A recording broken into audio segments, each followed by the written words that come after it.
What if I entered this room wearing a dress? You'd be shocked, right? A woman's dress, to be particular.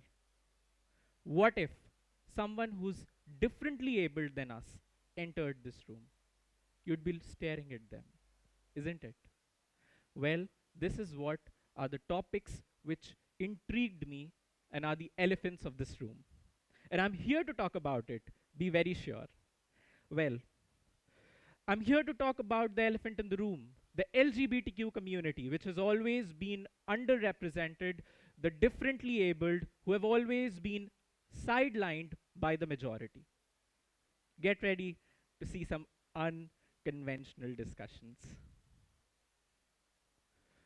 So, taking threads from a very famous trans right activist who also happens to be a TED speaker and the head of the transgender community in India, Lakshmi Narayan Tripathi. So, as a child, as well as an adult, they faced several issues. Well, one of them was using the washrooms. Isn't it simple, right? For all of us. The simplest things, the basic amenities like using the washroom. But being a transgender, they were always confused whether to use the men's washroom or the women's washroom. So, this problem never sidelined. They grew up, they became a trans right activist, and still the problem was same. So when they were included in the UGC committee, while there was a new draft being proposed, they made it a mandate for every institute, every college, every university to have 3 washrooms. First one, a male washroom. The second one, a female washroom. And the third one, a gender neutral or a trans washroom.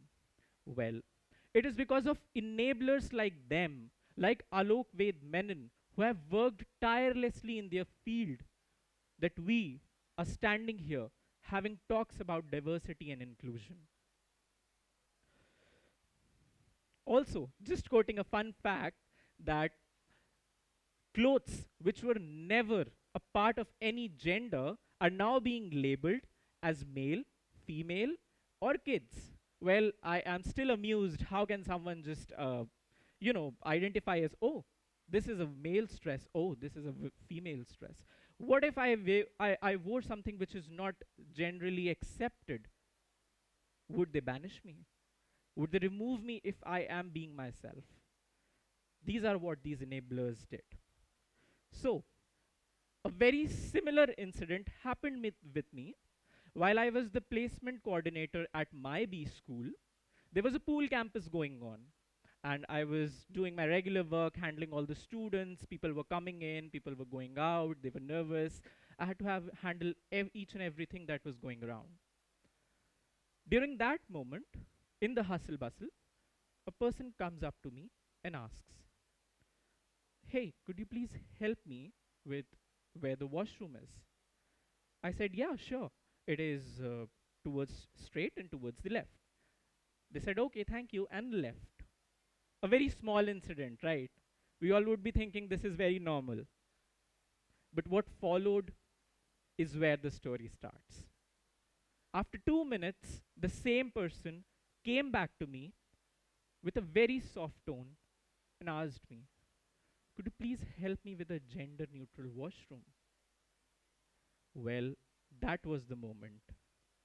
Although I was aware that my B school had a gender neutral washroom, that was the moment I got aware that different people have different requirements. I showed them the way, I directed them towards the gender neutral washroom, which was on the ground floor towards the left. They said thank you. But I noticed something which was very particular. The first time when they had asked me about the washroom, their voice had confidence. With conviction, they asked me.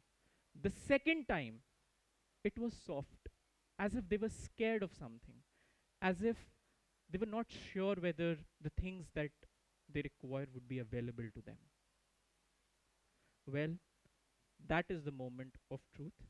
That is the moment where I started learning, where I perceived this knowledge that I do not have the complete knowledge about gender. And there is from when it starts. So, starting towards the root cause, we have studied it all in our business cultures and different undergraduate degrees, master's degrees, that root cause analysis is important, right? So, the root cause for all this diversity, inclusion, is the fact that we exclude people first. It is never that they are different from us. It is because we have excluded them. So, it starts with the need of making things simpler for us. We always have the habit of making things into binary. Yes, no. 1, 0. And if it is not, we try to exclude it because it's different, right? It's difficult to handle. Why should we take that into consideration? That is where exclusion starts. To quote the biological facts, there are 6 most common biological sexes. Yes, 6. And we know about 2, or let's say 3. To quote another interesting fact, there are more than 78 gender proposed in a research paper, and we don't even know all what they are. We are just sticking to the binaries, 1 or 2. Exclusion, after the biological facts, we need to come towards the psychological facts. It is the us versus them phenomena that comes into play while we see that we are different, they are different. So we need to have a us versus them fight going on. It should not be that they who are different from us should be included within ourselves. They who have different requirements should be included with us. That is where exclusion starts. Diversity. Diversity is something that we all have heard, but we do not know the real meaning, right? So it is all about uniqueness. It is about how we are unique in our personalities, in the culture we come from, with the upbringing that we have got. Not everyone is same, right? That is diversity. Well, diversity could be in form of any gender, could be in form of sexuality, would be in the form of preferences. So, while I am standing over here, you must be wondering, why is it important to me? Why am I hearing him? Right, he's going on about gender, identities, diversity, inclusion, the story that he came across. Why is it important for me? The point is, it is important for you because it is important for them. And to cultivate real diversity and inclusion, you have to include each and everyone. And by each and everyone, I mean everyone present in that room, in your organization, in your team, to cultivate the real diversity. Coming towards inclusion, a very powerful statement which has been mentioned. Diversity is a numbers game, whereas inclusion is something that needs to be cultivated within the organization. You might be a diverse organization. You might have people from all backgrounds. You might have people who are of different sexuality, people who are different in gender than yours, coming from a different background. But if it is just a number, for the sake of number, it is not inclusion. Inclusion is a feeling that a person has that yes, they are heard. They are a part of the talks that are going on. Their decision matters. That is real inclusion. And here comes the elephant of the room, right?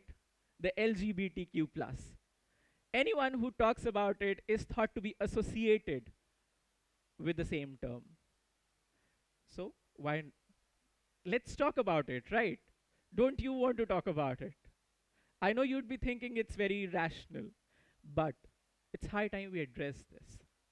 The LGBTQ+ stands for lesbian, gay, bisexual, transgender, and the queer community. Now, what might be an intriguing thing is the plus sign, isn't it? Is it a mathematical formula? Is it something you're thinking that you have to solve that differential equation? Well, while I was not aware, I also thought that this might be some equation. We have some variables and we have to solve it, right? But the plus sign here denotes that the most suppressed community in this entire world is the most inclusive of all. The plus sign here denotes that we are open to accept everyone, each of the person who comes in, who is not straight, who is homosexual, or who does not identify as anything, is non binary, is welcomed to be a part of this community. The strength of this community is the plus sign, the weakest supporting each and every one. Now, this comes to the topic of my speech, which is cultivating diversity and inclusion. Let's take a moment to reflect back what has been spoken in the past few minutes, I guess. So, you must be wondering how to cultivate diversity and inclusion. We know what diversity is, we know what inclusion is, we know their problems, we know what has happened and what should have happened. But what should we do? Please tell us that, right? That is the question. So, the simplest of the simplest things can be done to cultivate diversity and inclusion. The first thing is to talk to those people who have been underrepresented, to understand them, to gain perspective from their view. What have they gone through? What they wished should have happened? Their struggles, and how can you help them? The second thing is how to be an ally. Well, we all are very tech savvy, right? We all use our phones. We might be using them right now as well, right? So, how to be an ally is something which we all should learn, should read. And the basics that start from where being an ally starts is asking the person about their pronouns. The simplest things. How do you identify?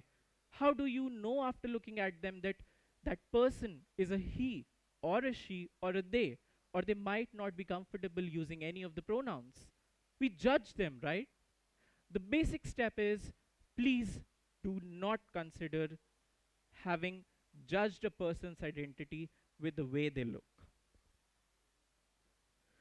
Imagine this, a world where everyone is doing their bit to include everyone, where everyone is happy, where everyone is diverse, is included, and feels safe.